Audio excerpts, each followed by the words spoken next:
My name's Greg, this is the Gourmet Woodsman. Today I'm making some Oklahoma onion burgers. I found that many of these regional sandwiches have very few ingredients, and the Oklahoma onion burger is no different. It's got a bun, it's got beef, it's got onions. I imagine that was the original. Most of the ones I've seen have cheese too. And not just any cheese, gotta be American cheese. We're gonna tackle each element, so let's get started. All right, first element of this I wanna make is American cheese.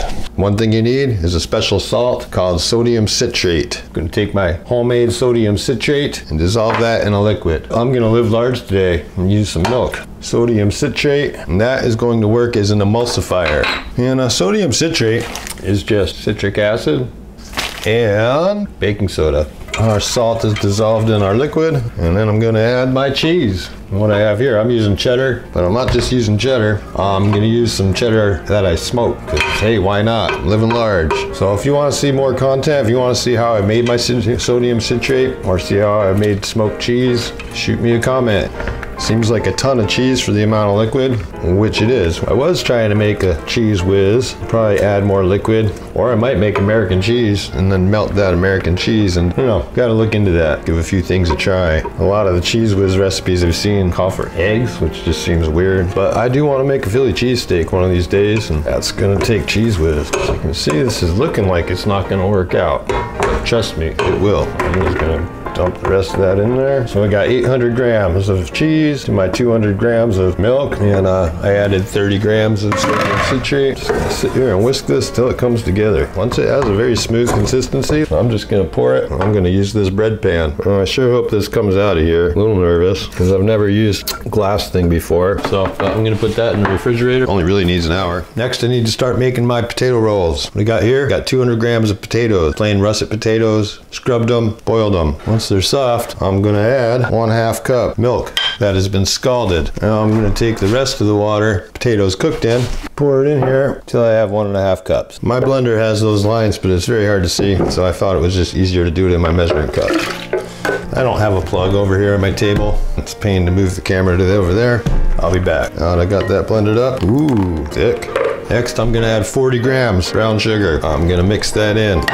Done. Next, gonna grab my thermometer, cool it down to about 100 degrees, 101. I'm gonna add 6 grams of extra dry yeast. I'm gonna give that a stir, and I'm just gonna let it sit for about 45 minutes at room temperature. And what that's gonna do is wake up that yeast. Be back in about 45 minutes. After about 45 minutes, my yeast is active. I'm going in with 1 egg, room temperature. Well, here I got my total of 337.5 grams, basically 2¼ cups. We're gonna add 3/4 of a cup, or approximately 112.5 grams. Basically, we want to add 1/3 of this now. Mix this all in good for about 3 minutes till some air bubbles start forming. I'm gonna call that good. Next, my recipe calls for 2 tablespoons melted butter. I'm using 2 tablespoons of melted beef tallow because I happen to have some. It's the fat I scraped off of beef broth I made recently. I think it's gonna add a good flavor. Going in with 8 grams of salt, and going in with another 3/4 of a cup, or approximately 112.5 grams. All-purpose flour is what I'm using here today. I'm gonna mix that till it comes together. All right, folks, that's looking good to me. Now I'm gonna let that rest for about 45 minutes.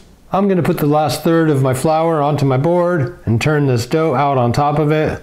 Use this scraper and just try to fold the flour into the dough till it turns into something that's able to be kneaded.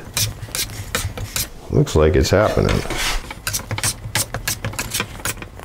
It's totally turning into something that can be kneaded. Let's do this thing. So I'm gonna do that for about 5 minutes. So they need to be like 72 grams, and I'll make 10 of them.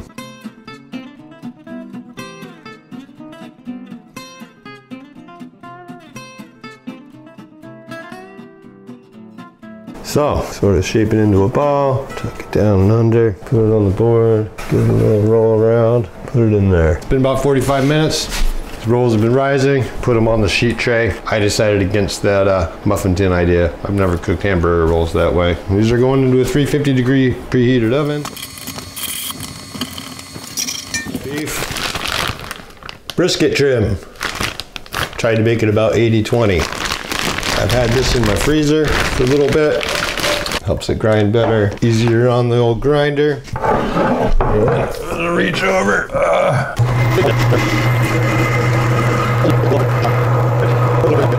And we've got a beautiful pebbly mix here. Much nicer than anything you're gonna find in the grocery store. That said, go buy some 80/20 beef and make this if you don't have a grinder at home. Still worth it. But this is gonna make a little too loose of a burger. So what I'm gonna do is just mix it a little bit. That's gonna give me a little bit of protein extraction. Just a little bit. I'm not making sausage, so I don't wanna mix it that much. Just a little bit. Help bring out some of that myosin. If you do too much, you'll dry out your burgers. If you don't do enough, they'll be a little crumbly. Got my scale. You can do this by eye, that's fine, but I have a scale, so I'm gonna use it. I'm making mine 75 grams, a little over 2.5 ounces. And just like that, got my balls. Cover those, stick them in the fridge for a little bit while I do the next thing. Yeah, it's a bit of an ordeal to wash this thing. Come on, you. It's just a hole. All right, you got it. Does require an actual tool to put it back together and take it apart. Yes, to wash this, one need to use a tool. According to George Motz, it's kind of like the burger god expert. He says this is the only way to get it thin enough. Finding my mandolin gets stuff pretty thin. Yeah, this thing I have from my food processor also gets things pretty thin. Problem with that is it is hard to get the onions to stay oriented. They won't fit in there pole to pole. They don't stay that way. So I'm gonna try George Motz's technique. I sure hope this cheese comes out of this mold. Never used glass before. And there's probably a reason why they make cheese molds out of materials like silicone, but we'll find out. I think I got another tool.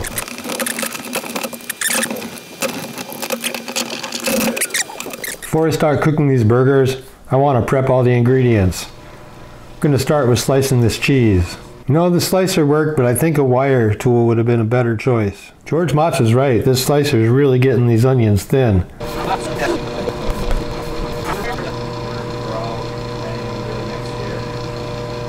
Cast iron pan would work, but it's a little harder to flip these burgers, so I'm going to use this griddle. So I'm going to put my burger balls down on the scorching hot grill and give them some salt. Next goes about a half an onion's worth of onion, and then I'm going to smash it.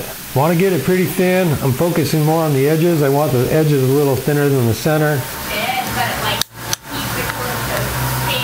Those look gorgeous though.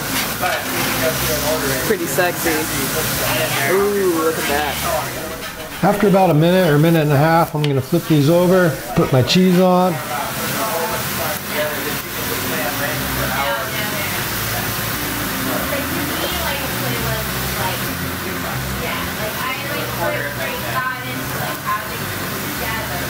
And then traditionally, the top bun goes down, and then the bottom bun goes on top of that.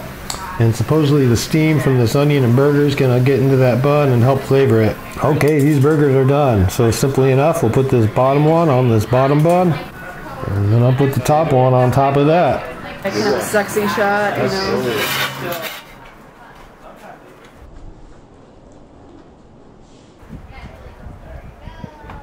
Oh, fuck, that's so fucking good.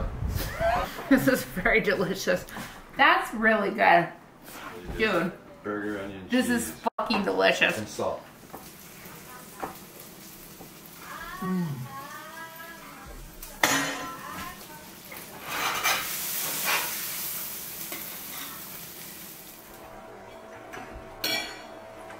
I think it's worth the hype.